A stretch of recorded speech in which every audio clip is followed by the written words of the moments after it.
तर नांदेड जिल्ह्याला सुद्धा अवकाळी पावसाचा मोठा तडाखा बसलाय। वादळी पावसामुळे पिकं भुईसपाट झालेली आहेत। पाऊस आणि गारपिटीमुळे गहू, मका, हरभरा, ज्वारी पिकं हातातून गेली आहेत आणि याच नुकसानीचा आढावा घेतलाय आमचे प्रतिनिधी सतीश मोहिते यांनी। अवकाळी पाऊस आणि वादळी वाऱ्यामुळे नांदेड जिल्ह्यातीलही बहुतांश तालुक्यांमध्ये पिकांचं नुकसान झालेलं आहे। विशेषतः उभी असलेली ज्वारी आणि मका वादळी वाऱ्यामुळे आडवी झालेली आहे।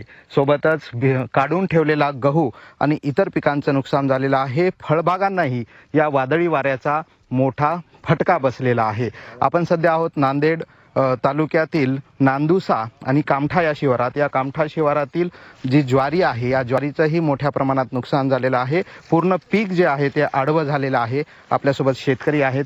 काय नेमकं किती वाजता पाऊस आला आणि काय नुकसान झालं? रात्री सर 9च्या दरम्यान विजाच्या वाऱ्यासह भरपूर असा पाऊस झाला सर। एक पीक आमचं एक टाळक्याचं जमीन दुस्त झालं सर। अच्छा, तुमचं किती पीक होतं, काय नुकसान? माझ्याकडे 2 एकर टाळके आहे सर। अच्छा, पूर्ण असा नासधूस झाला हे बघा सर समोर मी काय आलो। बरं, आता काय मागणी आहे सरकारकडे?